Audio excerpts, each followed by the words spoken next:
Thank you to our sponsor, the Home Depot. The FIFA World Cup 2026 is here. Games every single day, and the best seat to keep up with all the action is right in your own backyard. Big screen outside, grill going, neighbors and friends coming over to watch. Now that's how you host. As an official supporter of the FIFA World Cup 2026, the Home Depot's got what you need to get the backyard match day ready. That's right. Whether it's a projector screen setup, string lights, little patio furniture, the Home Depot will help you make your yard the go-to spot. And with fast, free delivery on over 2 million items, you can focus on setting up the ultimate backyard fan zone instead of making trips to the store. So, as we welcome the world to our backyard, get your home watch party ready with an assist from the Home Depot. To learn more, visit homedepot.com/FIFA World Cup 26.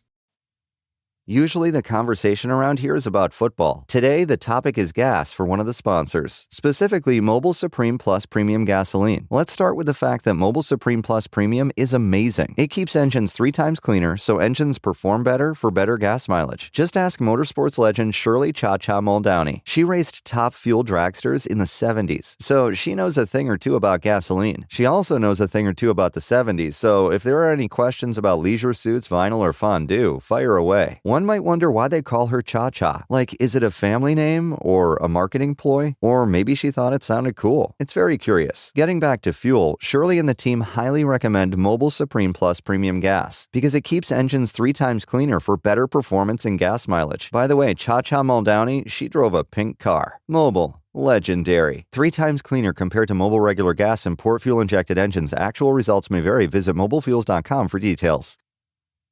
Did you get any pushback from the actual security guards about pushing them out of the way the one night? Pushing them out of the way? I mean, it's on camera, Travis. I didn't push him. I placed my hand on the gentleman's back to let him know I was behind him. If I would have pushed him, he would have turned around and tased me. That sounds like a way that somebody who pushed somebody would describe pushing them. You're ridiculous.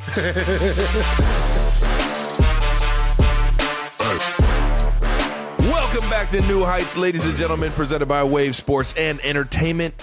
We are your hosts. I'm Travis Kelce. This is my big brother, Jason Kelce. New episodes drop every Wednesday during the NFL season. Subscribe on YouTube and wherever you get your podcasts. 92%ers, and follow the show on all social media at New Heights Show with 1S. Jason, tell the people what we have coming up. We got a great episode coming up for you guys. We're going to talk about both of our Week 6 games, break down some of our favorite not dumb questions of the week, and look into the biggest storylines coming out of Week 6 in the NFL, including someone making an appearance at SNL, maybe? Yeah, we're going to talk about it. Right. But first, as always, new news coming in hot. New news, old news, still the #1 sports podcast on Apple, Spotify, and wherever the Swifties get their podcasts at these days. We're still killing it, thanks to all of you 92% Swifties and percenters. Everyone's helping us maintain up there, and we sure appreciate you guys tuning in each and every week. Every week. How about that, man? This has been a humbling experience so far this season.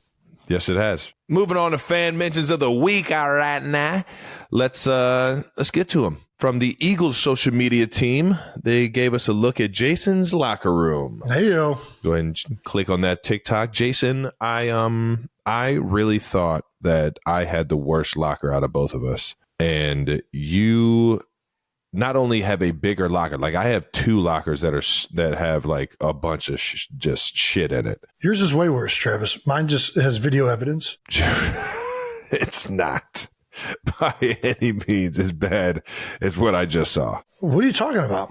Dude, I mean, absolutely filthy. Just nothing's organized. You have boxes coming out of yours as well. No, I don't. I got rid of them. Well, I just got rid of mine too, so now I don't have boxes coming up. Swear to God. What'd you do with them? Is that a swear word? Truck? No, Emily came up and we were doing something, and she put them in the truck. So what? They're in your garage now? You didn't open the boxes? No, I don't. I don't open. As a rule, I don't open fan mail. Oh, so everything sent to the facility's fan mail? For the most part. Or it's like brands trying to like get me to put their stuff on new heights. Well, you heard it from Jason. If you're a brand trying to get your shit on new heights, don't send it to the facility. Send it to our intern Brandon's house. I have been getting some interesting fan mail. Oh, dude, you have no idea. A farm in California sent me some grapes. And you tried them? They were delicious. Green grapes. Very delicious. Were they the cotton candy ones? No, just standard green grapes. Yeah. I mean, those are the best grapes, but I hear you. Another person sent me a pen that they made, a handmade pen. Handmade pen? Should we start featuring stuff? Like, I kind of like that kind of fan mail. When it's like an object. Oh, I've gotten some weird stuff. A handmade pen. It's a good pen. I'll bring it next episode. I'll show you guys. When I was younger, I used to look at a lot of the fan mail in like my first like 2 or 3 years. And then I realized it's just a bunch of old ass men that are trying to get their kid to sign, or using like a kid. I don't even know if it'd be their kid or not, to try and get stuff signed for them. Yeah, for sure. Well, for them, not for the kid. Yeah, exactly. Don't get me wrong. I'm sure that there are some kids that have signed stuff and sent it in to get signed. But the reality is the majority of people are looking to resell it, or just grown men that are trying to make money off of it. Either way, don't give me an errand to run when you send me fan mail. If you give me some grapes, I'll eat the grapes and be very appreciative. But if you're sending me stuff to do something to it and then send it back to you, that's too many. It's too many hours it's put unfair. into. It's unfair. I'm not participating. Just so you know. To all those kids out there, don't send your card in to the Chiefs at Arrowhead. It's not. You're not. I mean, I probably won't even see it. It's not going to be returned. Yeah, it's not going to get returned. You're just going to lose a card. I can't tell you how many cards I got sitting in those boxes. If you see me in person, I got you all day. As long as it's like random. Yeah, don't show up to my front door. Exactly. Well said. Well said. Moving on. I feel like we need to cut this entire segment. So it's a rough start right now. It's a rough start. It's a rough start. But from Huff Dizzle on TikTok, we've got an impression of me this past weekend. Have you seen this, Jason? Yeah. What'd you think? I watched it earlier. I'm watching it again. Was it accurate? I mean, he's definitely uses your phrases. All right, Travis, and I understand, with the paparazzi and everything, thought out. this might It was be well a little thought new out. to you, but we have to kind of go over some protocol, okay? All right, now. No, Travis, not everything is all right now, okay? You left out of the Chiefs game with your mustache in a convertible with zero security? Absolutely not. And then next thing you know, this past weekend you were on the news shoving me out of the way. New news. Stop saying new news. This is good. It's good stuff. It's solid stuff. It's solid. You could tell that they're probably a little bit of a 92%er probably. Oh, yeah, a little bit. I mean, if you're saying new news and all right now, you'd have to tune into the show once or twice. Did you get any pushback from the actual security guards about pushing them out of the way the one night? Pushing them out of the way? I mean, it's on camera, Travis. I didn't push him. I placed my hand on the gentleman's back to let him know I was behind him. If I would have pushed him, he would have turned around and tased me. That sounds like a way that somebody who pushed somebody would describe pushing them. You're ridiculous. I didn't push them. I just put my hand on them and moved them. Good sir, can you excuse me? I need to get the door. Sorry. Thank you. I'm right behind you. Don't want to startle you. I know it's your job to keep crazy people away. And if you just randomly get pushed in the back while standing in front of a door, that could probably be a little alarming. No, I didn't. That didn't one time get security to say anything about it. They'll tell you what, they're great. They're great. They're good people. Have you had to enact any security of your own? Of my own? Do you feel like you're like a security guard when you're with Taylor? Like I'm part of the team. Like you're one with the rest of the guys? Like, hey, we're in this together, fellas. I feel like whenever I'm on a date, I'm always like having like the sense of like I'm a man in the situation. I'm like protective. Yeah, for sure. You always kind of have that feeling or that self-awareness, I guess. Where do you sit when you go into a restaurant? Wherever they have the table. Well, at the table, what seat do you choose? The more convenient one? What do you mean? You choose the seat with the best view of all of your potential threats within the establishment. But what if somebody else wants the view of, like, it's the best view of this entire place? Well, it's your job to protect, Travis, so it's your job to have the best view. No, you just got to know where the exits are. Exits and entrances, yep. You got to know where that's Got to at. know where those are at.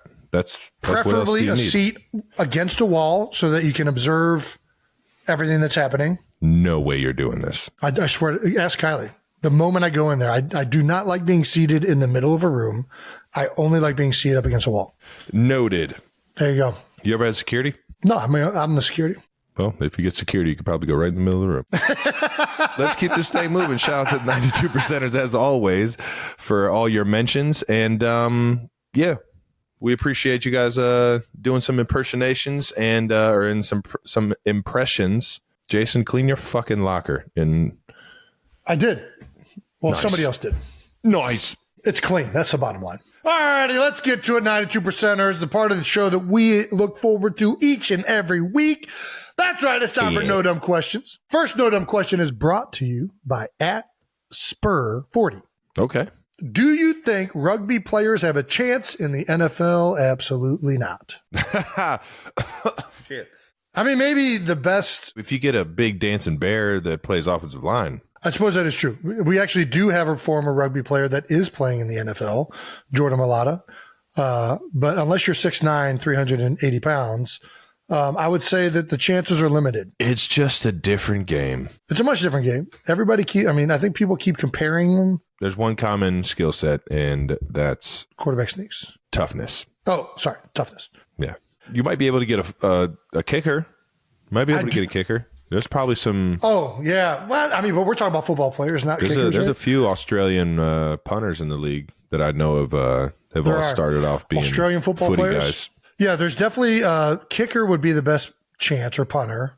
And then if you're an enormously skilled athlete, of course, there's a chance you could play in the NFL. That is always on the table. Always. But as a blanket statement, I'm going to say no.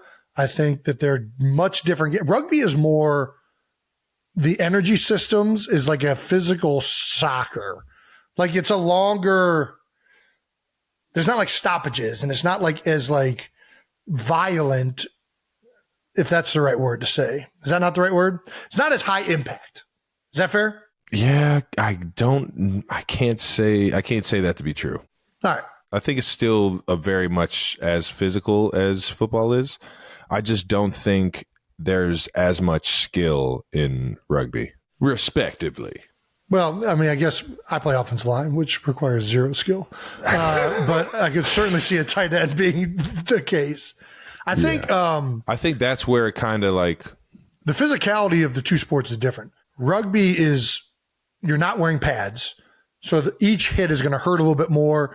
You see those guys bang, like you see them bleeding all the time. All the time. Like they're bleeding, they're bandaged up. It looks gnarly. Their fingers are torn up. Ears are cut up. I want to go watch a game right now. I know. Right? I fucking love watching rugby. But the NFL, like because of the pads, the collisions are just much more forceful. Yeah. But you don't see as much of the typically gruesome features that you'll see in rugby. And I got to say, I do think of the two, I mean, you're going to be hard pressed to tell me that rugby players are not tougher. Who is tougher? NFL conventional metrics. I'm probably going rugby. Dude, rugby's. Those dudes don't wear pads, dude. They don't wear pads, and then they're going out and they're drinking. Just not a lot of, but I will say this: not a lot of them are 300 pounds. Get down with that. Not a lot of them are. You know what I mean? It's just a different level. Would you rather get punched in the face 10 times, or would you rather like a Nissan sedan run you over once? That's kind of the different levels of the physicality. You're gonna have to explain that one, big cat. Which one's which?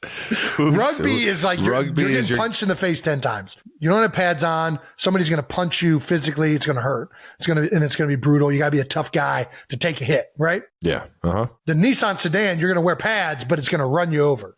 And then that's like a football collision. Yeah. I will say this. People ask me all the time, it's like, do all the hits hurt? And it's just like, well, just, those, the birds, the scooters that you get downtown. Yeah. Those things probably, they go anywhere from like 15 to 20 miles per hour. You can get some of them up probably even faster than that. But imagine just like taking that into the park and just going across the park and then just like getting it up to like 17 miles per hour and then just having somebody clothesline you. Like that's football essentially. When they've done the impact studies, they compare it to car collisions, car impacts. Yeah. So maybe a Nissan's not fair, but either way. Not questioning the toughness and how physically demanding rugby is. That'd be another could football players play rugby? There's probably a lot of guys in the NFL that will not sign up for that gig. No, definitely not. But the Kelce boys will. I'd for sure do it. I think that might be like a fucking blast. Yeah. I'd flank like a motherfucker. We'd have to get some tips from Ed Kelce. I'd be the one like drop kicking it and running to go get it. Yeah, that's a good move. Solid move. I lateraled it last week. I mean, we already know about my quarterback sneak skills. We'd be scrumming it up. Scrumming it up.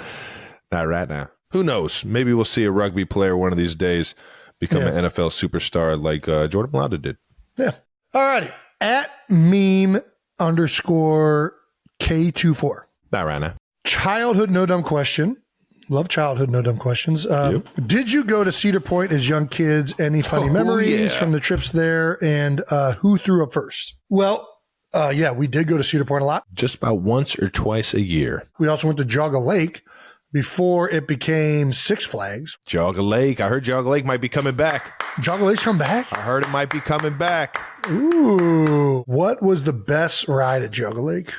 Jogga Lake? It's just a water park. I didn't really go on much of the rides from what I remember. Big Dipper, bro. Big Dipper. But then again, remember as a kid, I was just about to mention this when you brought up Cedar Point. Yeah, well, I guess we shouldn't talk about Jogga Lake because this person asked about Cedar Point. But, shout out to Jogga Lake. Like a lot of my friends, worked at Jogga Lake when we were in like middle school and early years of high school, I believe. But we did go to Cedar Point a lot. I guess for those of you that don't know. Oh yeah, we gotta lay the law. Cedar Point is Roller Coaster USA. It is the premier roller coaster amusement park in the country. Well, at least it was. I think in it's the world. In the world. You can't tell me it's not in the world. It had 5 or 6 world record breaking roller coasters. Yeah. It just kept breaking them for a number of years. That was like our deal. And now there's like King Dakar broke theirs, and it's the same ride as the dragster, but that's a whole nother story. Yeah, they took the dragster down, I think. Yeah, I mean, it makes sense. Don't want to, yeah. Well, that thing would go up. It would go to the highest point any roller coaster, get stuck, and then it would come right back down. You go down backwards the way you just went up it. So it's, I get it. Yeah. I get why they took that thing down. But it was the scariest thing I've ever been on in my life. The dragster, was it the scariest? The dragster. I still think, what's scarier, that or like the one that you go all the way up to the top and you just plummet immediately? Yeah, I don't like that one. And I never had the balls. The one that just up and down the whole time? Yes. I never had the balls to get on the one where it's just like a bungee cord attached to like a steel cage and they just launch you like a slingshot. I don't know who's motivated enough. I can get on some rides now, but that is one that I firmly am like, no interest in doing that one. Like zero. We might need to just throw some GoPros on and go visit Cedar Point just one time. Well, I'll go to Cedar Point, but I'm not going on that slingshot ride. I'm not doing it. Come on. No. Live a little. That is as a kid, I didn't go on any of them. It took me until I got to college, and then after college, that when I went back to Cedar Point, I could finally go on the Millennium Force and the dragster and all these rides. I will go on record. The best ride still at Cedar Point is Millennium Force. It's not even close. Oof. Millennium Force that was such a well-made ride. Electric. The problem with the dragster was it was over in like over in 25 seconds. Like you're done. The whole thing. You waited in line for 6 hours for 25 seconds. You go and then 200 some miles an hour, which is pretty fucking sweet. Yeah, I mean that's dope. But yeah, I'm with you. But I think Millennium is over an hour if I'm not mistaken, or over a minute if I'm not mistaken. I was about to say, that'd be great. Doing that for an hour? You kidding me? That'd be too much. No, it was 100% the best. So my favorite is actually is Millennium Force, but Raptor was my favorite growing up. You're just like feet and then dangling, Praying Mantis? Feet dangling. No, the Praying Mantis is the one where you stand up on it. Yeah, but that one's there too, right? Yeah. Yeah. The Raptor was the best though. Feet dangling, doing all the loops. It's the first ride as soon as you walk into the left. Gosh, I remember that thing. I remember the tallest ride they made. The Magnum was about to say, the so the original Magnum was the tallest first ride. original. Like, hey, it's fucking wooden. no, Magnum is not wooden. I thought it was wooden. I think Nope. it might be wooden, dude. It's not. It's definitely, it's red. It's metal and it's red. No, just the cart's red. The Magnum is not wooden, I promise you. That'd be nuts if it was wooden. It's not wooden. I don't need to even look at a picture. But that was the first one they built that was the tallest in the world. Then they one-upped it in the year 2000 when they made Millennium Force. And that was, and still is, my favorite ride there. And then the Dragster. Yeah. And they broke their own record 3 times in a row. They had a water park as well, a pretty gnarly one. I think that was the first wave pool I had ever been in. No. Your first wave pool was Typhoon Lagoon, dog. I was there for that one. Geauga Lake. Walt Disney World. Typhoon Lagoon. How do I forget a name like that? What made you remember that one? This was my first time going in a wave pool. Either I was just so small and of a human that the waves just looked way bigger, but I don't think They I were looked at a wave we were pool. body surfing. I'm telling you. I Typhoon looked at Lagoon wave had a pool, bigger one. I've looked at the most recent ones and they're not as big. Like there was like the further you went out, it got like you're risking your life the younger you are. For sure. It's like that kid's way too young to be out there. He's going to die. But as with any amusement park, the best thing about any amusement park is not the rides. It's the Dippin' Dots. It's the ice cream of the future that has been the ice cream of the future now for 40 years and has never made it outside of amusement parks. But somehow it is still delicious every time you go. Dude, those and the elephant ears, man. I don't remember the elephant ears. White powder over the fried. It's like a funnel cake? Yeah, funnel cake. I don't know why I called it elephant ear. Is that a thing? I think so. Oh, all right. Well, yeah, those are delicious too. Yeah, but those are at every carnival. Where have you ever seen Dippin' Dots? I mean, I guess sporting events, I've seen some Dippin' Dots. I've seen him at Pat Mahomes' garage. He's got a garage. Shut up. He's got a freezer of Dippin' Dots. Pat Mahomes has a freezer of Dippin' Dots? What is he, Richie Rich? Pat He's Mahomes. just got like random, like, does he have a roller coaster in his backyard too? No, he's got a par 3, but I don't think. Got to get a roller coaster, Pat. Did Dad or Mom tell the story about you getting lost? That wasn't an amusement park. That was at the county fair, I think, maybe, or a carnival. But yes, they did tell that story. Well, I don't know if they told that story or not. Either way, we got a bunch of new listeners. Tell it again. Who cares? When we did go on road trips as kids. Oh, that one. I thought you were talking about the one that was at the. You got lost at an amusement park? Well, that was me. And that's why I was. We both got lost at them because I definitely got lost at one of those. Yeah. Mom would always tell us where to meet up if we ever got lost. Immediately walk in. Hey, if we get lost, we're coming back to the clock. Statue. Yeah. Right there. Yeah. There's always something in the beginning. She eventually got pissed and sick of us getting lost, and she put me in a backpack? Leash. Yeah. Oh, I had the leash. You did the international I was a leash kid. symbol for backpack. I didn't know. Yeah, well, that's what it was. It was a harness. You put it around your shoulders, you connect it twice. So you were like. I was a leash kid. Wow. Just dragging my parents across the entire amusement park. I don't remember that. I missed out on the leash. Oh, man. Let me go. Sorry. All right, moving on to our last no dumb question. Shout out to everybody in Ohio or anybody that's gone to Cedar Point. Jason, I think we do need to do the GoPros and show everybody how amazing that place is. I'll do that. How about you grow a pair of fucking nuts and go on the jungle, the jump, what is it? Slingshot thing? Yeah, the slingshot thing. I don't know what it's called, but gosh, everybody knows what I'm talking about. And no, I'm not. It has nothing to do with ball. The thing is stupid. I'm not going on it. It's the dumbest thing ever. Moving on to the next no dumb question. What is the from it's Megan Query. What is the most confusing or infuriating penalty to get during a game? At this point, the way the game is going, it's a penalty like a roughing the passer that isn't roughing the passer. Oh, that's spot on. I don't know why it just makes me cringe. I love it when, we get it, but sure. Yeah. When it helps out, you're not that infuriated. But it makes me feel like I'm getting away with something if Pat doesn't get fucking helmet to helmet or something. He was asking for one in the game, which was not a roughing the passer. It was close. It was not. It was ridiculous that he was even asking for it. It was close. The guy was aiming for his head. Bro, we're not getting into this. I said it in my head. I was like, Pat, you're wrong getting that call. But I'm with you. When in doubt, I'm with you. I'm fucking with you. Ref, you got to throw that, man. You got to throw that. Yeah, right. How you just gonna let that guy get away with that? It's definitely not a penalty. Yeah, I think that's the perfect answer. I don't think we need to even bring up another one. I think that's No, it's maybe like a phantom. Any type of phantom flag is hard to deal with in the moment when an official gets it wrong. But for some reason, the roughing the passer ones feel like they're so forced that it's definitely become a bigger issue. I feel like when those have been getting called. So I'm with you on that. yeah, you just feel it. And to our last one. Yeah. Last no-dumb question from Eva at Barcelona Baby 12. That's Barcelona, baby. All right. Yeah. Okay. She Okay, lives in baby. Barcelona and was born in 2012. No-dumb questions. My friend wants to know if intern Brandon, my friend, wants to know if intern Brandon is single because she thinks he is very cute. At New Heights Show, at T. Kelce, at J. Kelce. Okay, Eva. Well, you know what? Eva, Okay, we think he's Barcelona, pretty baby. cute too. So he's so cute that we decided Brandon. to bring him on the show to answer this no-dumb question. Intern Brandon. And everyone knows Barcelona, baby. That's a bullshit question. We My know that friend that's, wants to know really means you want to know. Exactly. Yeah.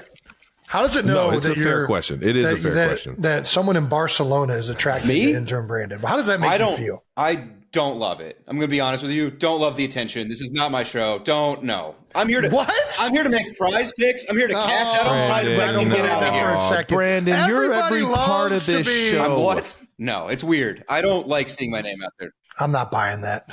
You're New Heights most wanted. You're like Malibu's most wanted, but New Heights most wanted. Jake's the cutie. If we had to rank the cute boys of New Heights, Jake's number one. But B-Rand sounds. B-Rand, yeah, that's I grew up being called B-Rand. That was definitely the nickname. Barcelona baby, to answer your friend's Don't be hating. question, no, I am unfortunately not single. I'm sorry. That's our viewership is plummeting right now because they're all tuned in for me. Wait, why are you sorry? Sorry to inform No, Eva you're sorry to and her inform Eva friends that her dreams I are am, now not ruined. Yeah. single. Oh. But to be honest, there could be an update on that very soon. This past weekend, my girlfriend and I were watching a little program called Saturday Night Live. A young man by the name of Travis Kelce jumped up there, and for a lot of people who don't know, I was lucky enough Heard that. I ain't no young America's man. I'm a sweetheart man. Travis Kelce. Sorry. And people don't know this, but I was lucky enough to weasel my way backstage when Travis, you hosted, and it was time of my life.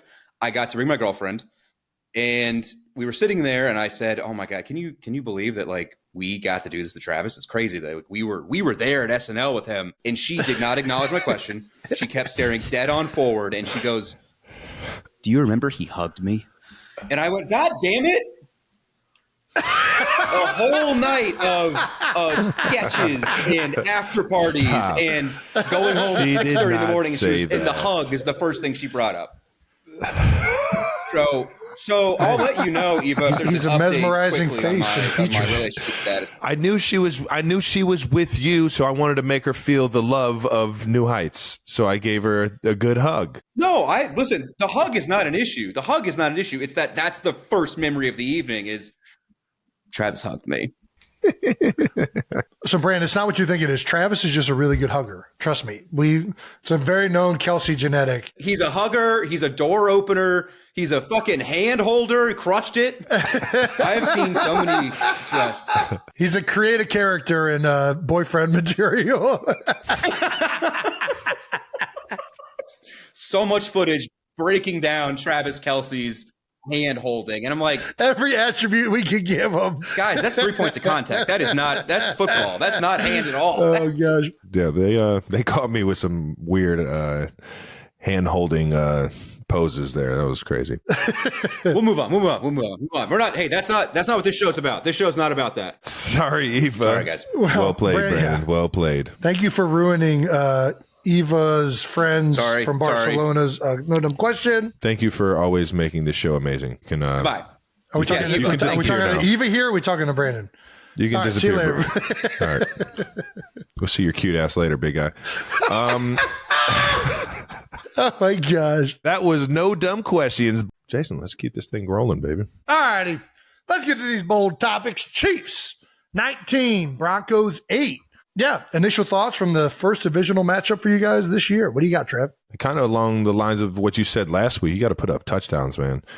You got to put up tutties when you're in the red zone. Got to. And on top of that, our defense is still playing their tail off and making our team look really good. We just have to find ways to freaking score touchdowns, man. And it's just frustrating. And it's hard because it's like you want to be the reason why we're doing great. And right now it's kind of up and down. It's not great. Coach Nagy, Matt Nagy, our OC, Nags, one of my favorite guys. He challenged all of us this morning, actually, to, stop saying we're going to fix it and go out there and do it and do it and having some fun, man. We got a lot of good personalities and a lot of great players on this team, especially on the offensive side. We just got to find the groove and find the rhythm. And sure enough, we're doing it, finding ways to win, but it's not helping out our defense as much as we would love to. So, but that's the biggest thing for me is just being able to score touchdowns and not making it harder on our defense, man. Well, you guys may be being tough on yourselves, but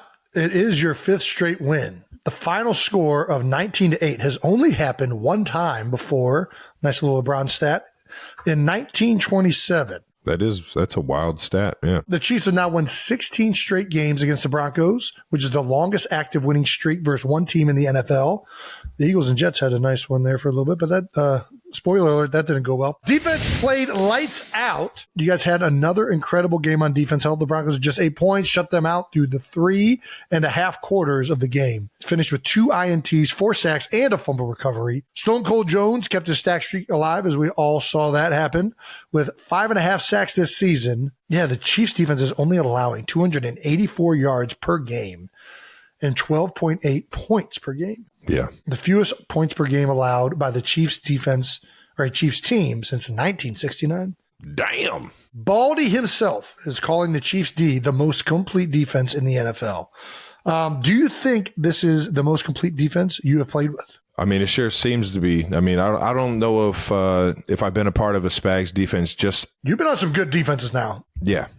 Early on in my career, that was what we did, was defense. And Coach Reed found ways to get Jamal the ball, hand that thing off to Jamal Charles, and really use him as a wide receiver, as just an offensive weapon. And our defense was star-studded with guys like Justin Houston, Eric Berry, Derek Johnson, Dontari Poe, Tamba Ali. Like we had Brandon Flowers. We had some dogs. Yeah, you did. Shout out to Sean Smith. Looking at that defense, a lot more star-studded, familiar names. I was about to say the same thing. The star-studdedness probably greater I back think then. Justin Houston had like 20 sacks one of those years. Yeah, like Chris Jones now. He's doing pretty good. Whether it's one of them or the best, right now it's so much fun to play with that defense because they get it. They're flying around. They're having fun. It's definitely a team effort. Guys are rallying to the ball. And Spags is one of the most motivating guys that I feel like there is in the NFL. I mean, we were at halftime, and Spags he's acting like he's not satisfied at all. Like they're getting too many yards in the ground, things like that. And it's just, we gotta rally to the ball, When we hit him, we got to hit him harder. He was kind of firing me up even more. And I'm about to start screaming at everybody on the offense, but it's not like we're losing the game or anything. So it's fun to play with guys that are just motivated to be their absolute best and never getting satisfied with it. And I think that's one thing that Coach Spags does better than a lot of coaches in the NFL. And that's motivate guys to never be, satisfied or complacent at all with what's going on. Not only is Spags a great motivator, but schematically he mixes it up as well as anybody does. And I feel like in order to mix it up truly and try and come with all these different types of blitzes or different types of coverages, you have to be not only good in the back end, but smart. You got to be intelligent, man. And it feels like your guys' back end right now, the defensive secondary, it is dialed in, brother. Like the linebacker, they're good across the board. You know what I mean? Yeah. There's not a weakness in the defense, but the secondary, I feel like when that thing is clicking, it is so fun to watch because they fly around. Dude, they're all over the field. Freaking Justin Reed's out there making plays left and right. It's fun to watch right now. Jay Reed's killing it. Duffy's killing. I mean, everybody's absolutely killing. I think a great addition was Mike Edwards. When the ball's in the air, he's a ball hawk and safety, and is always flying around. And then you just love to see the young guys. Cincinnati's own Brian Cook is out there being an absolute menace. Yeah, baby. Getting in the run game when he finds ways to get around the ball. He's had a few opportunities for some turnovers and got a few already for us this year. When you get everybody, like you said, on the same page, and then you get guys just freaking playing with confidence. Yep. It's tough to beat. It's a good recipe. It's tough to beat. Well, the offense was certainly doing their thing a little bit, even though you guys struggled in the red zone. You did not struggle to move the football, and including a big game for the Big Yeti. Ooh, the Yeti. How about that, Trav? 124 yards receiving. It felt like it was going to be a big day right from the get-go. You had maybe the first 2 or 3 catches or something like that. Like, it was right away. I mean, you were getting peppered with the ball. You had 109 of those yards came in the first half on 7 receptions. Yeah. Second time in your career that you recorded 100-plus yards receiving in the first half of a game. You've only done that twice? I got to have a better second half. That's all that says. That's all that's telling me. I got to fucking play better. I got to finish the game like I started. It felt like you were in for a career day early. I was like, man, they ain't covering Trav. This is going to be a big day for my man. Feed me, Seymour. Feed me. I was looking at Pat like I'm open all the time. Let's go. But the thing we absolutely have to talk about from this game was your lateral to Noah Gray. Just on smooth, the Chiefs' first drive, which what was everybody thinking when Andy Reid called in a lateral play in the first drive? I've been screaming, we need to put a hook and lateral play in, and Coach Reid is just like, I'm not doing that. As is every coach in the NFL. It's like that play works in college and has never worked in the NFL. Maybe once or twice in the NFL, and everybody's just ready for it at this point. Okay. So I took it upon myself to just prove that it can works. It's destiny, Coach Reid. It's destiny. If you look at the play, I came off the ball and immediately turned around because there was a blitzer, and I thought Pat was just going to dot me with the ball while guys were sinking, while the defense, everybody in the back end was sinking with all our speedsters. And I guess, Pat's being a quarterback, got a lot of shit he's doing back there. He's going through his progression, and he finally finds me, dots me with the ball, but I was short on my route because of how quick I turned around. So I was actually in Noah Gray's area of where he would have been getting the ball. Yeah. Kind of felt a little guilty about, might have stole a catch from him, but I made sure I got that thing to him. So you repaid the favor. It felt weird. It's like, oh man, I just stole his catch, and then I was just like, oh, this worked out perfectly. Everybody's collapsing on me. They got me, but they don't got you. And we got the first down. Sometimes it goes for 20. Sometimes, I throw the ball on the ground and it becomes a fumble and we got to recover it. And then sometimes you just get a first down. You keep the chains moving, man. Shout out to Noah Gray for being ready for that one, baby. He knew it was coming. You do it a lot in practice because, he knew it was going to happen. I do it a lot in practice and then walkthroughs. I feel like it's so much fun doing that. Yeah. You got to test the waters, man, just to see what it looks like, To make sure guys are paying attention. That too. Everybody's finishing. Hey, everybody's finishing. Wow. Well, the only thing that isn't clicking right now for the Chiefs offense in this game was the red zone. You guys put together a great game. A lot of yards, got the W, but struggled to get the ball in the end zone. A lot of Butker. Harry, 61 or 62 yarder. I forget which one it was, but he had about an extra 15 yards on that thing. Yeah, he's got a good leg. That thing went through the middle of the goalposts. He had an extra 15 yards. He could have gone back. And I'm like, damn, if he hits a 70-yarder. Let's test it out. If he hits a 70-yarder for the game, for the win. That's some Justin Tucker stuff. That's how you get Goldberg speared of excitement from your teammates. You know what I mean? Just what? No way. You guys were 1 for 5 in the red zone. And Pat was asked after the game, and Mahomes was quoted as saying this: "Lucky for us, our defense has been playing great, so we can go through these growing pains and try to get better and better. The talent's there. You can see it in spurts, but we have to learn how to sustain drives, get down into the red zone, and score touchdowns." and make it easier for our defense to play free. Yeah, I mean, that sums it up. Pat gets it. I think we all get it. And that's why I'd mentioned Coach Nagy's saying it. It's like, yeah, we understand it. We feel how unstoppable we can be. And we just got to do it for 4 quarters, man. And the biggest thing is just, go out there, and it doesn't matter, what the defense is presenting, which play is called for us. Go out there and make a play, make it happen. I think that's one of the most special things about Pat being, Magic Mahomes. Doesn't matter if, what the defense is in, what they got going on. If they're just either they're blitzing everybody or they're making everyone sink into the red zone and making you dink and dunk underneath. Playing with Pat means anything's possible. And we just got to make sure that we get that ball in the fucking end zone, man. And that's the bottom line. And that's how we're going to move forward going through the red zone, man. Well, one of the things that stopped you up short in the red zone was a 4th and 2 play, which was a very Philadelphia Eagle-like, where you guys decided to go with the brotherly shove, only from a fake field goal formation. I don't think anybody saw this play coming, but it didn't work out.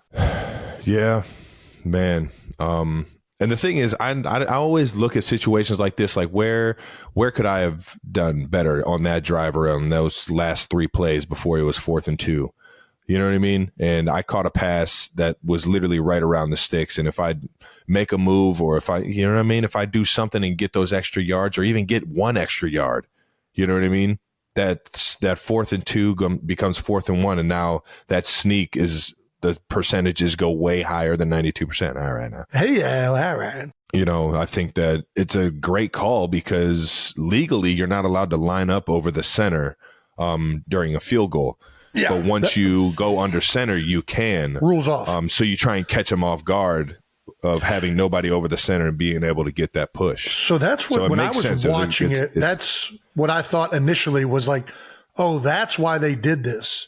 Yeah. Was because they thought they were going to be able to catch them not in the A-gaps. Like they were going to have to be over the guards. One of the ways that play is open is if nobody's in an A-gap. So credit to the Broncos. They reacted well to it. Everybody can make it like, oh, it looks so stupid when it doesn't work. But the Broncos adjusted well. I don't know that every team in the NFL is going to be expecting a shift to a direct snap quarterback sneak or is even practicing that. Yeah. So, I think obviously in hindsight, doesn't look the best, but I think we're probably underselling the reaction that the Broncos special teams had to the play live in action. I think that was actually a really good adjustment on their end that made it more difficult to run the play. But do you got any other final thoughts you want to share from a little Thursday Night Football? How are you feeling after Thursday Night Football? Are you still a Thursday Night Football fan? Still a Thursday Night Football fan. It gave me a little bit of a challenge coming off that ankle injury the week before, but sure. Sometimes you just got to gut another one out, man. And I knew when I turned this ankle that I was going to be dealing with it for a few extra weeks. So this is a situation that's at hand, and I just got to keep working through it and keep trusting everybody in the training room and what my methods are off the field and my recovery, protocols that I take. It'll slowly get better as long as I don't tweak it. And if I keep tweaking it, then you'll see me with a wrapped ankle all year. Sometimes that's how it goes. No, I don't have any other final thoughts, man. I got a lot of respect for the Broncos. Got even more respect after that game, seeing them fight the way they did. And those division games, man, they're never easy. And we got another one coming up this week. No doubt. LeBron's stat of the game, Travis Kelce caught 7 of his 9 receptions on hitch routes. Tied for the most receptions on hitches in a game since 2018. Man, we really got I don't even know if that's necessary to share. All right. Papa Kelce in the spotlight. If you watch Thursday Night Football, first of all, they got it going on. Amazon Prime's doing a good job with that broadcast. No, I'm loving it. You already know. Well, Al Michaels, Kirk Herbstreit, they're doing a fantastic job. Absolutely killing it. If you were watching the game, you saw something momentous happen. Momentous. Which was Taylor Swift talking to Ed Kelce. Yeah, Taylor talking to Dad. You already know. You know Dad like I know Dad. Which is, he shouldn't be talking to Taylor Swift. This is a terrifying conversation. I felt terrible. I felt terrible for Taylor for being in this. Talking to Mom. All right. That's, It's going to be fine. Delightful. Man. It's going to be a wonderful conversation. If you see Dad talking to anybody and you can't hear what's happening, who knows where that conversation's going? We can't keep kicking Dad just because we enjoy doing it, man. Our dad is the best fucking dad in the world. He is a great converser or a conversator. I'm telling you, however you want to put it. He doesn't always. It's where Jason gets his storytelling and a lot of his charisma, man. Yeah, we're saying this just because we love to rag on the big guy for sure. And it's actually, but it was nice because Mom has been getting quite a bit of the spotlight, so it was cool to see Dad up there on the jumbotron for a little bit, or on the TV for a little bit. You can just see in this picture, all he's doing is just absolutely pumping her up. He started listening to her music a little more. He started doing some stuff. Just like, Dad, we're dead. Bless his heart. What is he saying? He's definitely. He said, "Now I've taken all of your." Has he stolen her music from the library? He's probably saying, "I've taken all of your CDs out at the local library, and I've started to burn them into my computer because that is legal as a tax-paying citizen." 92%ers enjoyed seeing Dad sitting next to Taylor as much as we did, and we got a bunch of comments. Nice. User Crudo Uso on the New Heights Reddit page posted screenshots of Taylor and Papa Kelce and the broadcast team and wrote, "What are they talking about?" And the responses did not disappoint. Different Sleep 5810 wrote, "See, they used to call me Diapers because..."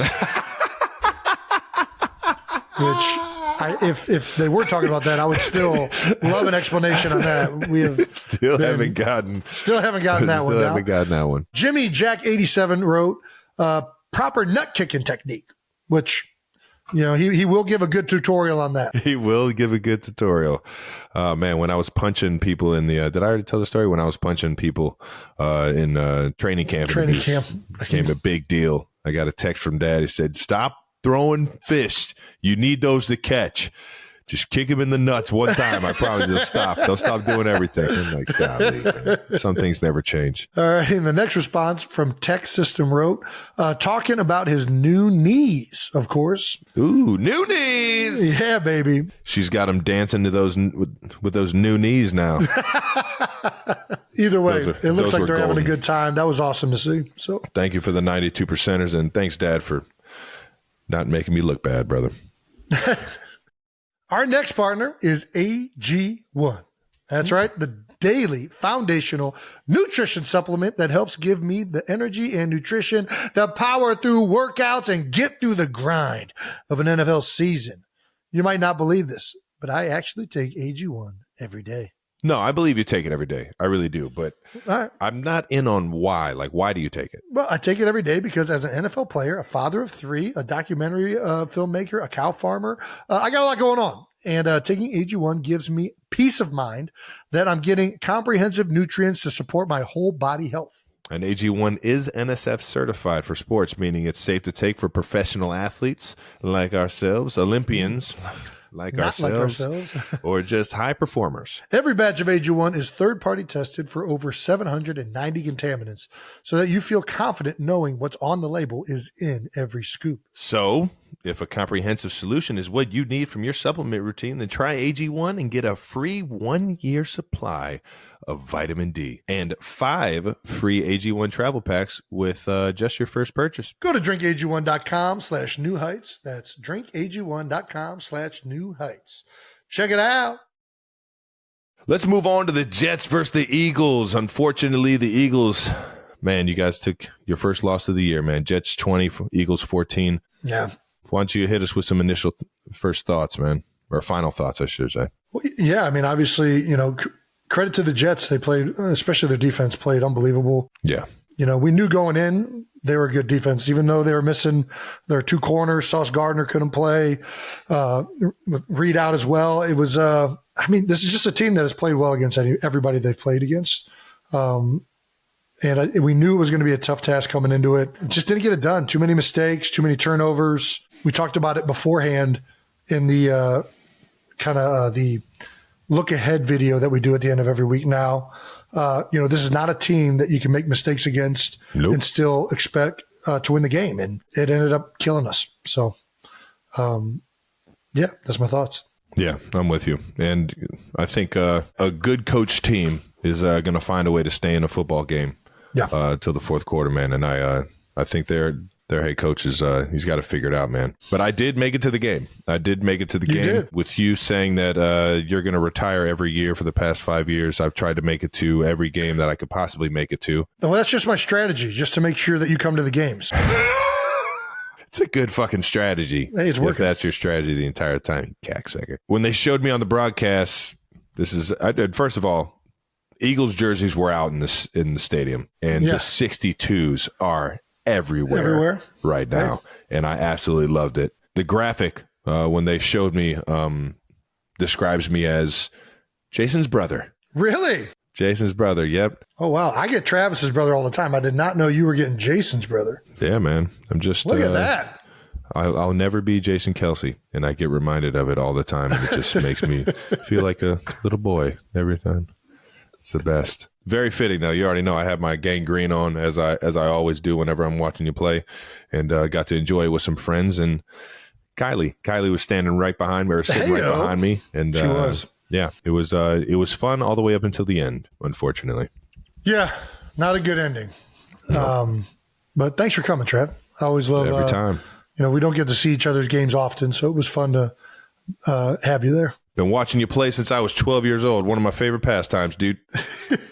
Jason, I know you absolutely hate talking about this, but you set a major record, man. You are you are now number 1 most consecutive starts in Eagles history. 145 straight starts this past Sunday. And you passed John Runyon, who played 144 games for the Eagles from 2000 to 2008. Damn! That's like the one, it's like the interview that Kevin Hart and Don Cheadle did, where he's like, how old are you now? And he told him how old he was, and he was like, damn. That's an old dog right there. I don't like talking about it because it feels like every time somebody gets close to these records or whatnot, it doesn't go well. That happened to my guy, Mitchell Schwartz.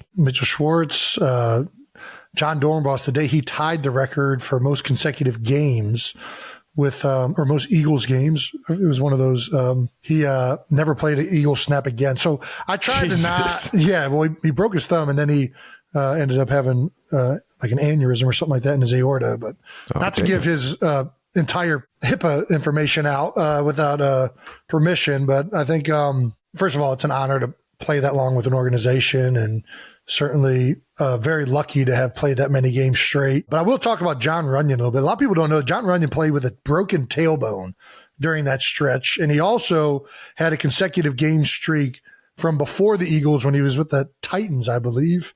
So John still holds the record for consecutive starts if you go from before he was a Philadelphia Eagle. Sheesh. So I just want to say, very happy with how many games I've played, but that's good company. John's the true Iron Man. I never played through something like that. And I can only imagine. Fuck that. Dude, they said he couldn't sit down on the bench. He just had to stand the entire game. What the fuck? Can you imagine landing on that thing? Oh my God. Jesus. Shout out to Big John Runyon, man. I think he's actually he's on the fine board now. He's the head of the fine board. I forget his official title. I've had a few times where I'd had to talk to Johnny about some things I thought I was getting heavily fined for that I didn't think was reasonable. What's that? Oh, you had some rebuttals? Stone Cold, you were just talking about Stone Cold stunnering somebody. I Stone Cold stunnered Anthony Sherman in the end zone one time. I scored a touchdown against the Raiders. He came over like, yeah, Trav. And he was exposed. And I was just like, oh, stunner. But the Shermanator was probably all for it. No, he was all for it. And you already know the biggest thing, if you're going to pull off a stunner, is you got to act like you get stunnered. Like you got electrocuted. You're dead. Yeah. You got to sell it. That's half of the stunner. You got to sell it. Where is this coming back with John Runyon? Well, I got fined for it. Why would you get fined for that? Because I kicked him, and it's like violence, and it's like this and that. I was just like, come on, man. We're playing. Come on. It's just a wrestling move. Yeah. I'm not promoting violence. I'm promoting Stone Cold Steve Austin. Did it get rescinded? I forget. It might have. I think John actually saw my side of the story there. Well, for those of you that don't know, John Runyon, longtime offensive lineman in the NFL, now works as essentially the sheriff of the NFL. His job is the vice president of policy and rules administration, and he is in charge of all the fines, all the uniform violations, everything that is to do with players abiding and keeping the game safe. All of that stuff falls under the guidance of John Runyon, who is coincidentally known as one of the dirtiest, toughest players ever play the game, which is just ironical that he is now the head of that. But it's kind of like a Catch Me If You Can type deal with Leo DiCaprio. Like he's the best. Can't fool me. Check forger in the world, and then all of a sudden he starts working for the good guys. That's kind of John Runyon right there. There you go. That's pretty good, man. Shout out to Big John Runyon, man, for still having his hand in the NFL, man, doing good things. Former senator, making sure that that fine money goes to 501c3s. What are they? LLCs. All right. Defensive battle, man. This one ended up being a battle of defenses by the end. And the Eagles defense finished the game with 5 sacks and held the Jets offense to just, 1-5 in the red zone. Held them to just 9 points in the first half, maintained a 14-12 lead until the final touchdown with a minute 46 left in the fourth quarter. What's your favorite part about playing with that defense? We get a lot of opportunities. When you have a bad defense, you got to be clicking from the get-go as an offense. You can't have mistakes. And something that our defense has done an amazing job of all season, but especially this last game, is that they're so good that, even when you turn the ball over 4 times, you're still in the game at the end of it. Yeah. All the way down to that last, 2-minute drive, we had an opportunity to at least win the game. And, typically you turn the ball over 4 times, that ain't a 1-score game at that point. Percentages are down. So, our defense has been unbelievable. Defensive line, the backfield, everybody's really humming right now. And Sean Desai, those guys playing as a unit. So, it's been fun to watch. And I think, unfortunately, we couldn't do enough to capitalize on all the good football that they were playing this past Sunday. When a defense has your back after you make a turnover and they only get 3 points or no points, that's a big moment for everybody on the team. But the offense definitely is very appreciative. Being in the game that we played the Jets, that place was absolutely rocking, especially later in the game when the Jets started feeling like they really had, the momentum and everything. And it was rocking this Sunday. Your game was the same, man. The longer that game went and it didn't get out of hand, it kind of stayed close. Man, that place got rocking. And hats off to the Jets, because that's huge as a home team to have that kind of home field advantage and to get the momentum from the crowd and everybody rallying, man. That's hats off. I know as a fan of the game, I enjoy that atmosphere a lot. And was really hoping you guys, found a way in there. So shout out to Jets Jake for not being a complete bias fucking, I don't know. I don't know where I'm going with this anymore. Shout out to Jets Jake. All right. We're getting Jets Jake on here in a little bit. We talked about this in our bonus video, our bonus preview video last week. You knew you were going to be in a fight against the Jets defense, despite A.J. Brown's big game, pink shoes going out there making plays the entire time. Offense getting off to a nice start with the Jalen to Swift TD in the first half. The Jets held you guys to those 14 points the rest of the game, boss. Yeah. Finished the game with 2 sacks, 3 interceptions, and 1 fumble recovery. The sacks, that's a hell of a defensive line. To come out of there with 2 sacks isn't, I don't think, where it is. Obviously, the turnovers are everything, though. Yeah, but those sacks we did not do a good enough job of protecting the quarterback as a unit.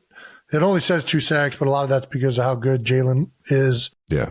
We gave up too much pressure as an offensive line. The turnovers are definitely what hurt us the most. They always do. That's, we got to take care of the football. We had turnovers, drops, and then as an offensive line, we didn't run the ball well and we didn't protect Jalen well enough. And I think, listen, they're a good defense. I'm giving them their flowers. Defensive line is great. Linebackers, running.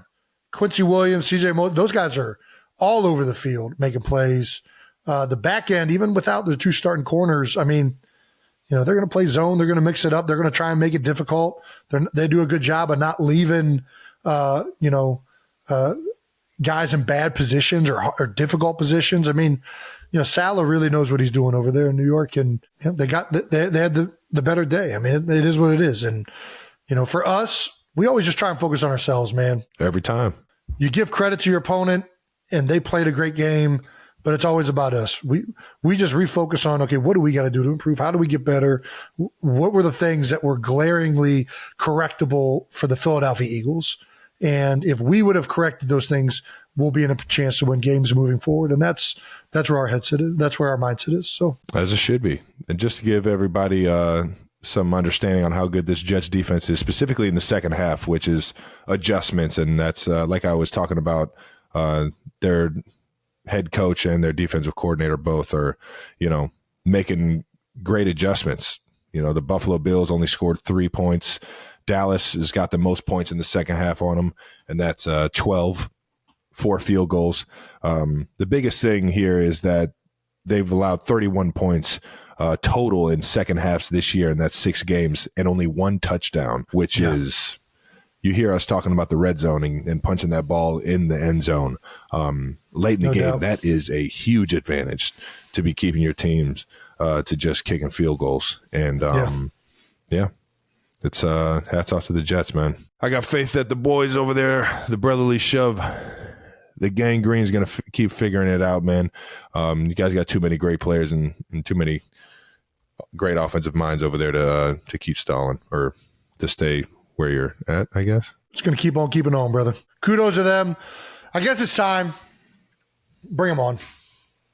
Why are we bringing him back on? I don't know, because we played his team and everybody loves Jets Jake. Jets Jake, go ahead. Come on, bud.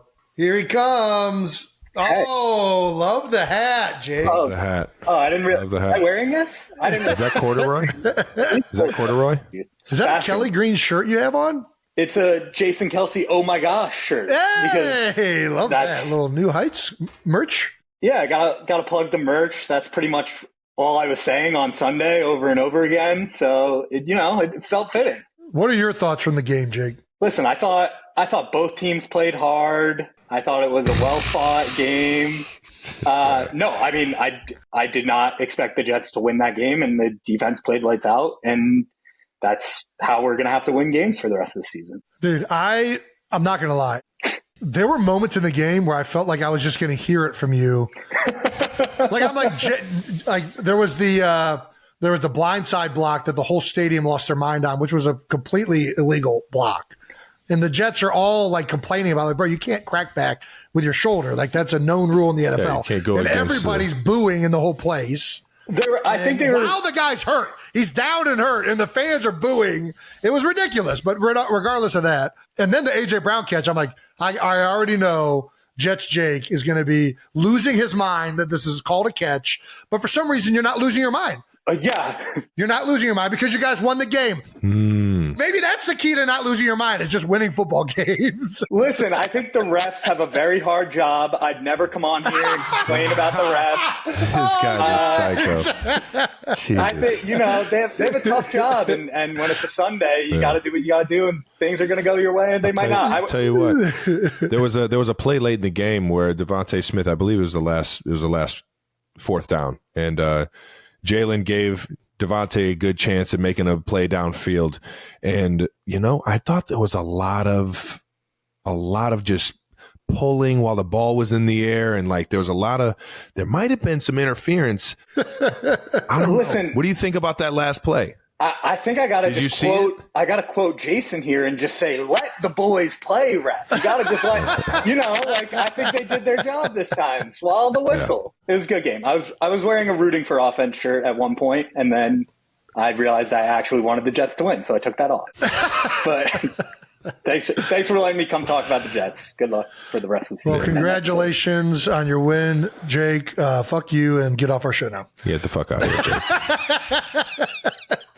Shout out to Jets Jake. Shout out to Jets popping Jake. in. God damn it. Fuck that guy. Yeah.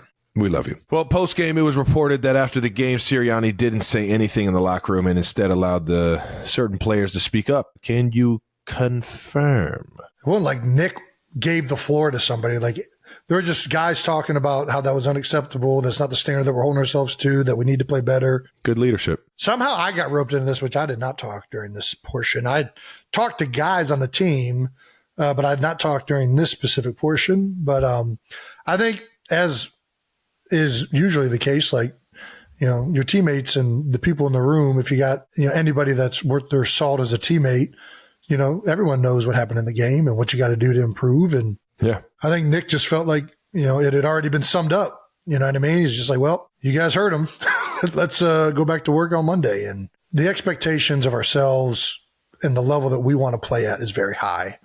And, I think offensively speaking, we've been in and out of that. There are times that we've met up to that standard, and a lot of times where we have not, quite frankly, been consistent enough, and we've made too many mistakes. And we know that, and that was a big message to that. And, we have to take accountability to improve that and play at the level and that we want to play at, if you want to realize what you want to in this league. So, yeah, defense played an outstanding game today, or an outstanding game this last week. And those guys are rolling right now. And if they can keep doing that, we can fix some of this stuff on offense. We have a really, really good team. And yeah, I think that's the biggest stuff. It's preaching, let's take some accountability here. And that always, I think, means a little bit more when your teammates are the ones preaching coming that. from the team. Yeah, 100%. Yeah. I know it sucks to lose. Fuck. We've all been there. Yeah. Let's not burn the ships, boys. All right. We still got the best record in the league. You know what I mean? Things are still looking up. And I'm sure that's probably your final thoughts on the game. That pretty much wraps up the game. And I don't think I really have anything else. I mean, listen, we lost the game. Exactly. I had a feeling you we got said beat, it all already. And now we're going to move on to this week. Not right now. LeBron's stat of the game, though, Jalen Hurts' rushing touchdown was the 31st of his career, tying Josh Allen for the second most by a quarterback through his first 4 seasons in the NFL. Who gives a fuck? Dude, we got to stop. But we got to get a better LeBron stat than this. If there's no LeBron, if there's no good one, then we can't just pull one out of our ass. The only person ahead of those two is Cam Newton with 33. And I only say that because shout out to Cam Newton, one of my favorite football players of all time. There you go. All right, breaking news as we're recording. Per Adam Schefter, 7-time Pro Bowler, wide receiver Julio Jones is signing a 1-year deal with the Philadelphia Eagles? Oh, shit. It's pretty crazy. Yeah, that's a wild pickup, man, but fuck, that's a hell of a... I mean, if he comes out and plays like Julio Jones can play, I mean, that's a damn good fucking pickup. Yeah, I mean, I don't really know what to say. I mean, welcome to the team, brother. All right, now. We will take big, fast, athletic freaks of nature any day of the week. We already had a great receiving core, and this is just going to add to it. Quez has had some injury things going on, and OZ, he's done really good in certain situations. But he had a huge, one of the things I love is when a guy like very unselfishly picks up a block late in a play. You know what I mean? Like hustles down to go pick up something for his teammate who just caught the ball. And, definitely saw that from OZ a couple games ago. AJ Brown's obviously been having I think he's the second in receiving yards this season. Yeah, he's pretty good. Pink shoes over there, man. That guy, should probably get him the ball. Not doing too shabby. But yeah, Julio's beyond just being the player he is. He's been on teams that have been really successful, college and the NFL. This guy, I'm assuming, I've never met him, admittedly, but generally when you're around that much greatness, it rubs off on you, or you're the one that's doing the rubbing off of. So I have a feeling that this guy, that he's just going to be good to have around the building, be a part of the team, and he's going to bring value to our organization. So welcome to the team, brother. All righty. Let's get to a segment we haven't seen in a little bit, and that's Out of the House. That's right. Jason, did you get out of the house? Well, I think we both did, but let's get to your Out of the House first. T-Rav on SNL. How about that? It's your boy, the boy. Trav, not only did you show up to the Eagles game in New York on Sunday, but you also made it to Saturday Night Live. Got out the house, man. You've obviously hosted Saturday Night Live, but you made a guest. Is this your first guest appearance on Saturday Night Live? Yep. Wow. Yeah. I feel like awesome, that's when you've really, if you're like welcomed on to just be like a guest, that's pretty spectacular. I mean, if you're going to say that, yeah, for sure. It was every bit of spectacular. Is it rarer to be a guest or rarer to host? Because there's some episodes that there's no guests. It's just the host, right? Yeah. So I think it's rare to be a guest. I think that's another upper echelon of Saturday Night Live. Are you trying to pat yourself on the fucking back for being a guest? I wasn't a guest. I was a family of the guy hosting. I wasn't a guest. You were a guest. I don't think that's a guest. A guest is like, You trying to say me and Pete Davidson our family? I'm trying to say a guest is like, this guy's so famous and he happens to be in town that we're going to find a way to get him on the show. That's what I'm talking about. Yeah. That was not what happened to me. All right. SNL had a great sketch about the Swift mania and the NFL and who should show up at the very end, but the Big Yeti himself. All 2 lines up. What did you see? I don't even remember what I said. I blacked out. As soon as they cued to me, the entire place erupted, which was very overwhelming, and I'm not even sure if I said anything. Yeah, so I walked off. I said, "Did I say anything at all?" And everybody's like, "Yeah, no, you killed it." And I watched it over, and I still don't really know if I said what I was supposed to. We showed up at SNL having the idea of going supporting Ice Spice. Her and Taylor are good friends. I've always wanted to meet Pete Davidson. Been a fan of his for quite a while, since he was actually on the show, or on SNL, I mean. And I'll tell you what, man, it was electric to be back in that place.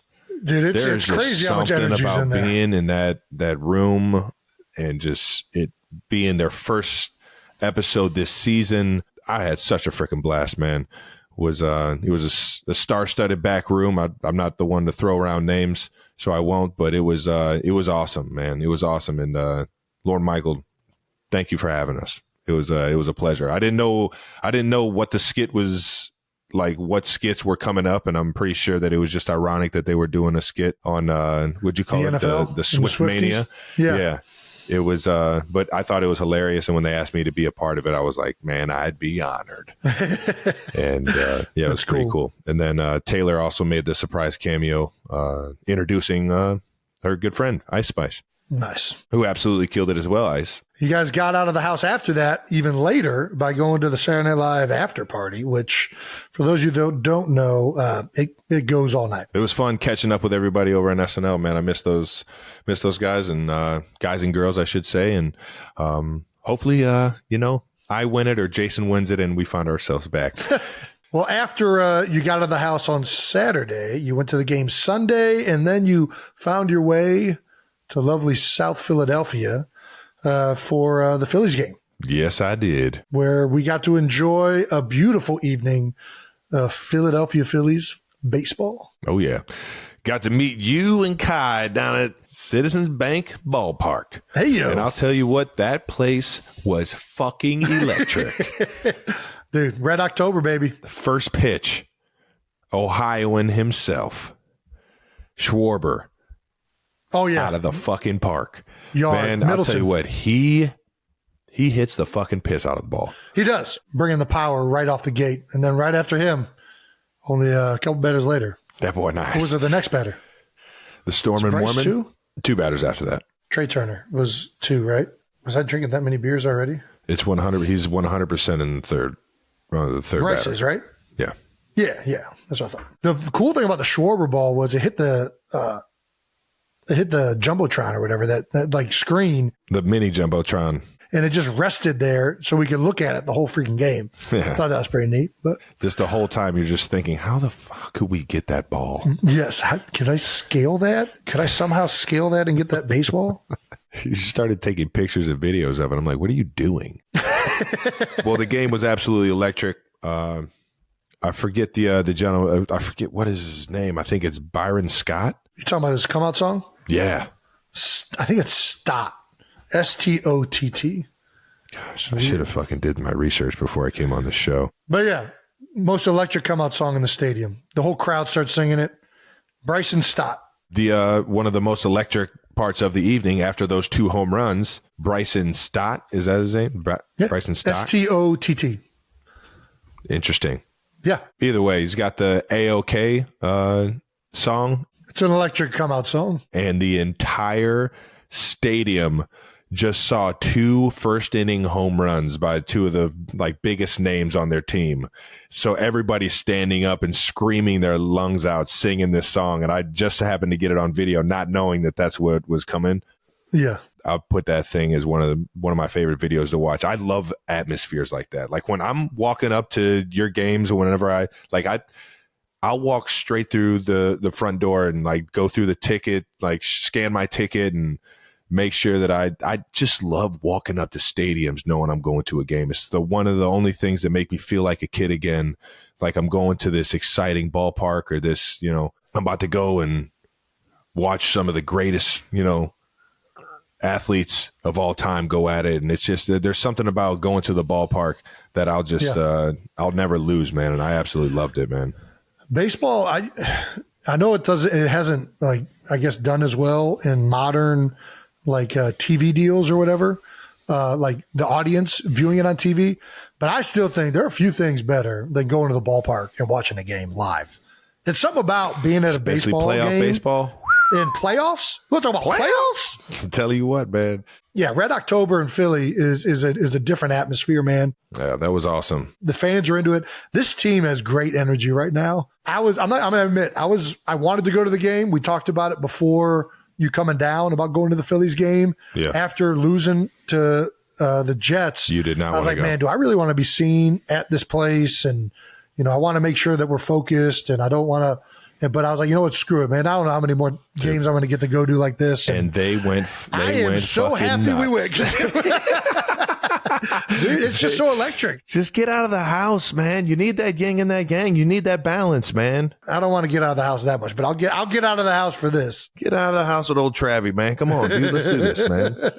Thankfully, Kai was there and was kind of like, yeah, that'd be pretty sweet if we went. I could tell that she was like the final, like, well, maybe if Kai wants to go, I'll go. And I'm just exactly. Like, oh, yeah, she was. Almost text her like, Kai, let's go to the game. Can you get Jason out of the house? I really want to go to the game with these guys. Gotta love getting flicked off by some of the Philly fans. You got flicked off? Oh yeah, it was like a love. No flick. way. I love you. It was straight to it was with a smile. It was like, ha, ha, yeah. And I was like, nice, man. I deserve that. I deserve every bit of that. They did show you on the Jumbotron. Yeah. And the place erupted. You know what I mean? Like you could tell that the Philly fans, might be disappointed in it, but they know they got one of the best football teams in the league. They just erupt because they want me to chug my beer. They don't care about me. They're just like, I'm going to force this guy to chug his beer. Ah! Then it's like, well, now I can't. What do I do with this thing? I can't just not chug my beer. Give me this koozie. You chug this thing. Yeah. What they don't want to see is us. What do you mean? Go chugging off, like having a chug off. That's what they don't want to see. Why do they not want to see that, Travis? Because they know I win. Travis, stop. What do you mean? We already know this. This has been settled the past like 3 chugs that we've had. I do not. First of all, I can't remember the last time we have chugged off. You can't remember the New Heights? You didn't finish your beer. Show? There was beer flying out of your beer, and we weren't even racing. We were just doing a shotgun. No, but we were racing. It wasn't a race. It was just like we're going to shotgun these beers together. This guy acts like he has no competitive nature. He knows it was a fucking race. First of all, you can go back to that tape. There's beer flying out of your can. You just threw your can and acted like you were done. It was all No, foam. It was not. No, all it wasn't. foam. I They were heard warm liquid beers. hitting the black wooden floor of that You heard stage. it? Yeah, I did. You heard it? I heard it. And, I was like, and this guy says it wasn't a race.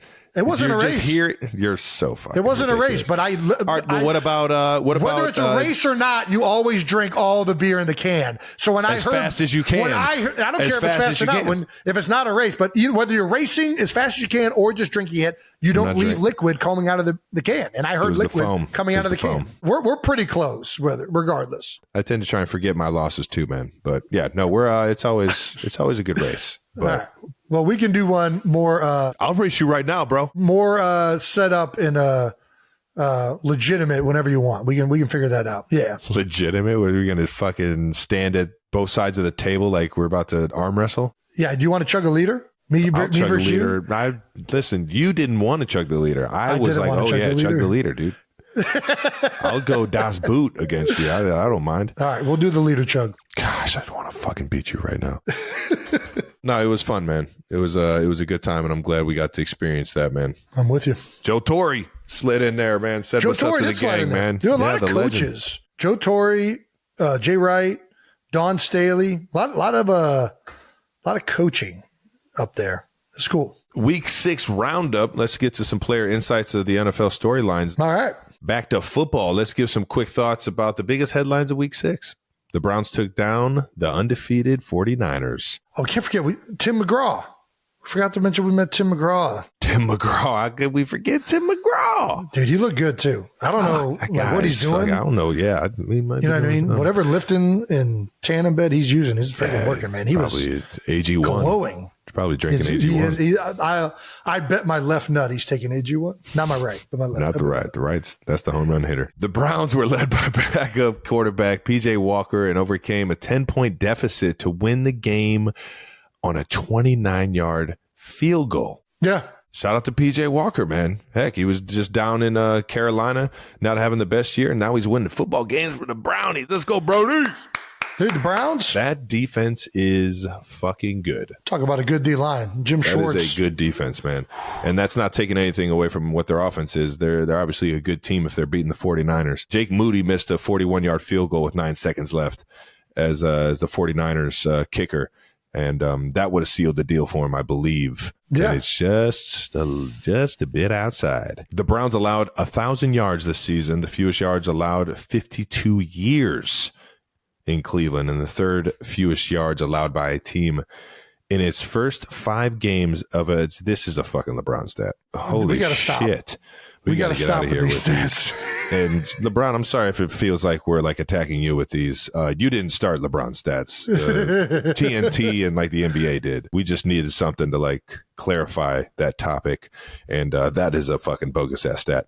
Browns defense finished this game with 3 sacks and 1 interception. Kyle Shanahan has faced Jim Schwartz 9 times. Shanahan used to be a Brownie himself, man. Shanahan's 1-8 of those matchups, though. And his offense has scored over 20 points just once.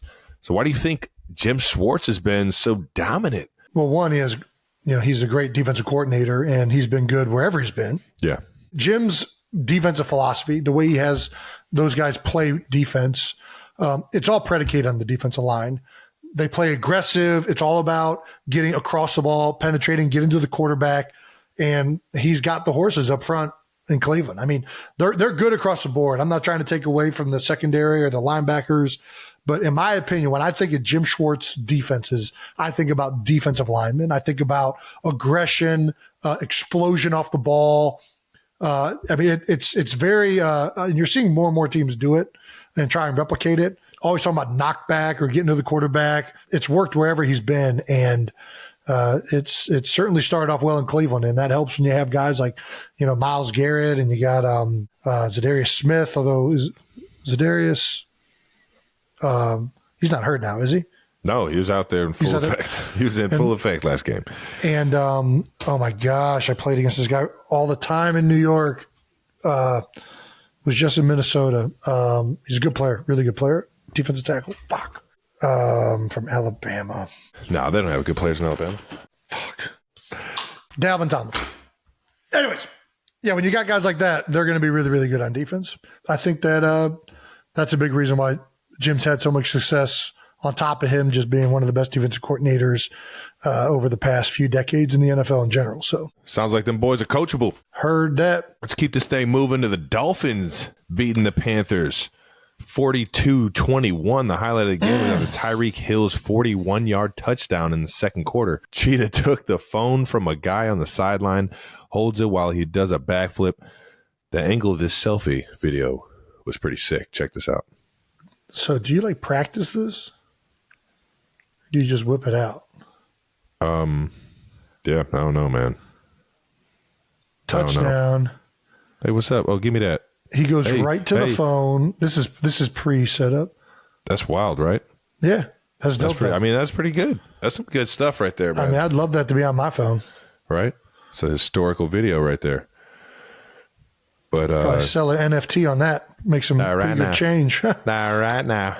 That boy trying to make some money. That boy Tyreek trying to make some money. The guy is absolutely killing it this year. Tyreek looks looks like the best wide receiver in the NFL, like I've said for a very long time. Stat-wise, he is, right? Yeah. How far in advance do you think he planned that thing out? I don't know, but it was definitely those are instincts. I think those are instincts because he was running past it and then he saw the camera on him. He just looked at it like, yeah. The moment he got into the end zone, he went straight for that specific person. No, I don't think so. Only one way to figure this out. We got to have him on the show? Got to have him on the show. Tyree, come on, dog. Come on, man. Come bless the show, big guy. The only thing I'm taking away from this is that the NFL should definitely allow props for touchdown celebrations, right? I just feel like we should be embracing touchdown celebrations. It's going to get too wild. It's going to get like basketball. Yes, you remember the basketball scene? These psych outs. No, the beginning of the movie Basketball. Yes, when they're all doing like the river dancing or whatever. It's already everybody's dancing together, yeah. But you start bringing in props, it's going to get so fucking out of control. We can't do that. That's fair. Can't have too much fun. Not so many games to really talk about. That's the only thing that happened across the league. Last week was a weird-ass game, man. The only thing that really happened was that the two undefeated teams didn't remain undefeated. Yeah. Thanks for bringing that up again. All the other games were kind of just like, meh. Well, 12 of the 15 games were within one score, which in the fourth quarter, with 10 games being decided by one score. What the fuck? Dude, I can't read either. In week 6, 12 of the 15 games were within one score in the fourth quarter, with 10 games having been decided by one score. Who's writing these stats down, Trav? The cutest guy we know. I think it's Emma, actually. Brandon is it? Yeah, let's just keep Brandon. Let's blame Brandon. No, I'm blaming Brandon. Emma's done nothing wrong and will never do anything wrong. We'll never do anything wrong? Fair enough. Don't ever don't you even try it. Offenses are currently scoring touchdowns on 53.3% of their red zone opportunities, the lowest rate through 6 weeks since 2011. We talked about this a couple weeks ago. It feels like a lot of times the NFL goes in waves where offenses are kind of doing some new innovative things that defenses are trying to catch up with and vice versa. And it feels like right now in the league, it feels like the defenses have been having the better half of the beginning of the season, which is standard. Like typically early in the season, defenses perform better.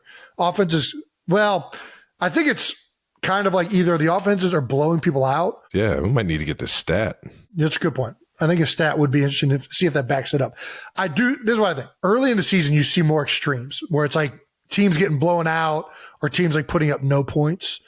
But I just think in general, it's easier for a defense to gel quickly than it is for an offense to gel quickly. Like I think timing with routes and receivers and quarterbacks and like there's more going on offensively. I don't know, man.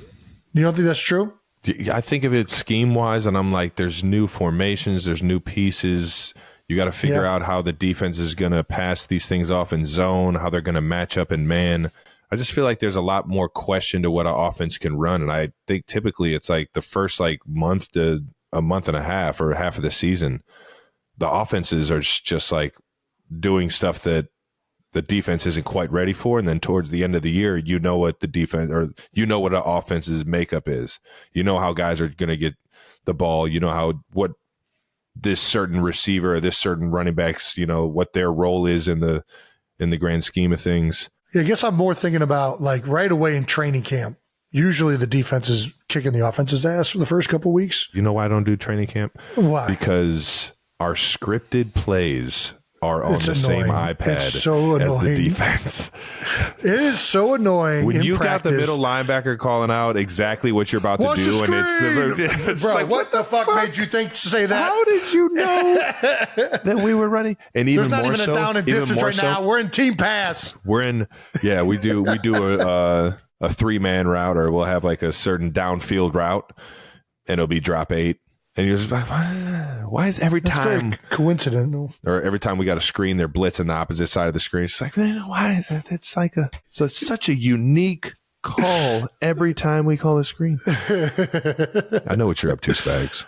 I know what you're over there doing. And on top of that, I just looked at this stat that you just read, and this is the lowest the offense has performed since 2011. So that's over like 10 years ago. I just think it goes in waves like this. There's always, whenever defenses are kind of doing stuff that often it's the same thing. Well, when you're a Neanderthal and you've played over 10 years, yeah, it does. Well, it's the same thing you were just talking about. When sometimes the offense is the ones doing new things the defense are trying to catch up with, and sometimes it's the defense is doing new things that the offense are trying to catch up with. Offenses haven't figured it out yet because the defense seems to be on fire in the NFL so far, especially in the red zone defense. Now let's fucking go, man.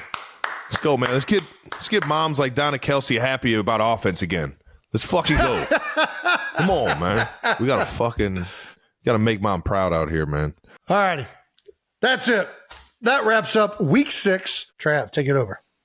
All right, now let's hand out some stamps of the week to guys who took their game to new heights in week 6 of the NFL season. And that doesn't mean we're just going to talk football here. We can talk anything because it's our show, and people are taking their game to new heights everywhere in this world. Hey-o. I had a very cool text this morning. One of Cleveland Heights' own and University of Wisconsin hockey forward, Layla Edwards. Hey-o. Shout out to Layla Edwards. She's set to become the first black woman to play for Team USA senior hockey team. That's right. For the U.S. women's national team will face Canada in the opening 2 contests of the 2023-24 rivalry series in November. And Layla's going to be the first black woman to do it.